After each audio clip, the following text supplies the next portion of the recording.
پیارے دوستو، السلام علیکم۔ کیا حال ہیں؟ امید کرتا ہوں آپ خیریت سے ہوں گے۔ میرا نام محمد نعیم رضا ہے۔ میری عمر 21 سال ہے۔ میں نے جب سے ہوش سنبھالا ہے میں دادا جی کی زبان سے یہی جملہ سنتا آیا ہوں، واہ او درگزر۔ جب گھر میں داخل ہوتے تو سب سے پہلے یہی جملہ ان کی زبان پہ ہوتا۔ اپنے کسی پوتے کو دیکھتے تو یہی جملہ کہتے، اپنی کسی بیٹی کو دیکھتے تو یہی جملہ کہتے، اپنے کسی پوتے کو دیکھتے تو یہی جملہ کہتے، اپنے کسی پوتی کو دیکھتے تو بھی یہی جملہ کہتے، اپنی بیوی کو دیکھتے تو بھی یہی جملہ کہتے۔ میرے کان پک چکے تھے یہ جملہ سن کر۔ ایسا نہیں تھا کہ میں نے کبھی ان سے پوچھا نہ ہو، بلکہ 1000 بار نہیں لاکھوں بار پوچھ چکا تھا، مگر وہ کچھ بتاتے ہی نہیں تھے۔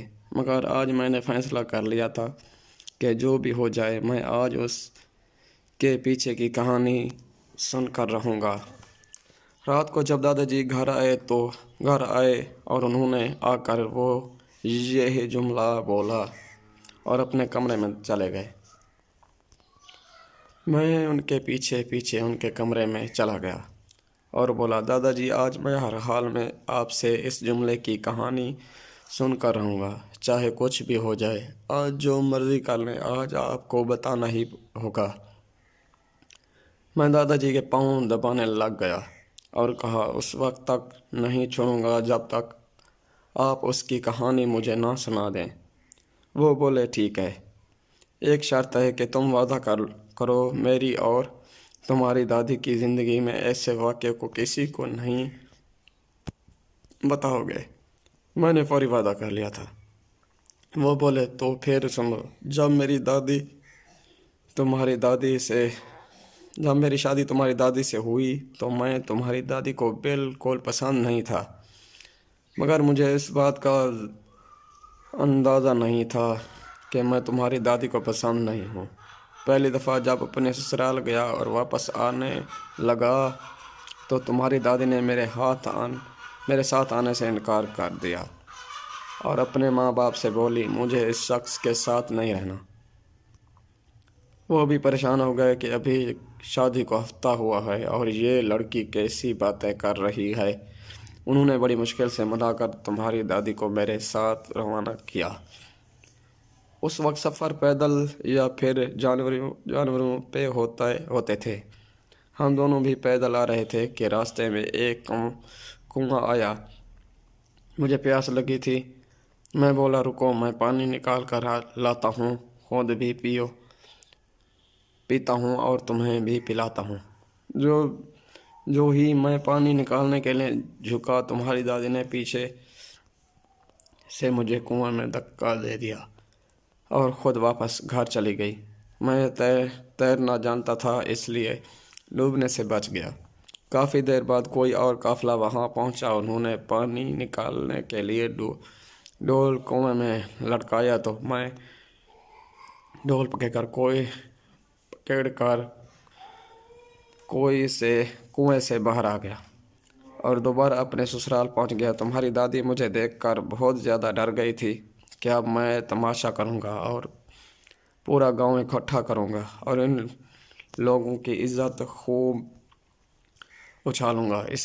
اس طرح آج کے بعد کوئی دوسرا مرد مجھ سے شادی نہیں کرے گا۔ مگر میں نے ایسا کچھ نہ کیا اور صرف اتنا کہا کہ چلو گھر چلیں۔